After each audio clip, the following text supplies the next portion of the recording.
Le Conseil national socio-économique, le NESC, a réuni quelques acteurs du secteur énergétique ce matin pour leur présenter une étude sur le sujet, étude commanditée par cette instance et qui a servi de point de départ pour un débat. Une réunion présidée par le professeur Joël de Roné, conseiller spécial auprès du Premier ministre pour le projet Maurice Île Durable. Linda Padou.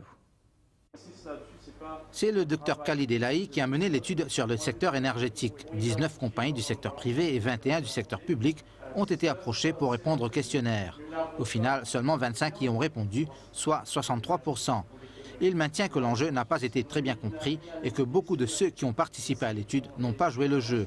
Selon le docteur Elahi, l'étude ne s'est pas penchée en profondeur et se résume en 3 parties. Des terrains d'entente, des zones de divergence et la marche à suivre. Joël de Roné a lancé le débat avec la question de la nécessité ou pas d'un plan stratégique du secteur énergétique. C'est à l'unanimité que les participants se sont prononcés pour un tel document, avec une participation élargie et démocratique pour son élaboration. Le projet Maurice Île Durable a aussi été abordé durant les discussions. L'occasion pour Joël de Roné de préciser la portée de ce projet. Cette notion de développement durable doit être attachée à ce qu'on appelle le capital écologique, ou en abrégé l'éco-capital. Si nous avons une vision en termes de filière, nous allons échouer. Nous devons toujours penser en termes de integrated system et d'énergie interdépendante. Mais n'oublions pas que le projet Maurice Île Durable n'est pas un projet énergétique seul. C'est un projet social aussi et surtout. Certains intervenants ont souligné que le plan de production d'énergie stratégique devrait être complémenté par un autre sur l'économie d'énergie, qui inclurait des mesures telles le covoiturage et les horaires flexibles de travail, entre autres. Le représentant du CEB a élaboré la réalité de cette instance vis-à-vis des demandes croissantes en énergie et son appréhension pour les satisfaire.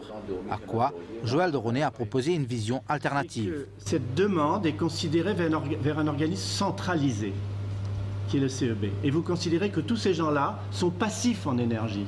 La tendance moderne dans tous les grands pays qui s'intéressent au développement durable, c'est de passer des centrales aux décentrales. Il faudra que ce plan stratégique environnemental, énergétique et d'environnement prévoit que les grosses entités, les hôtels du tourisme, les IRS, les Tianli et les zones franches prévoient la fabrication de leur propre énergie eux aussi.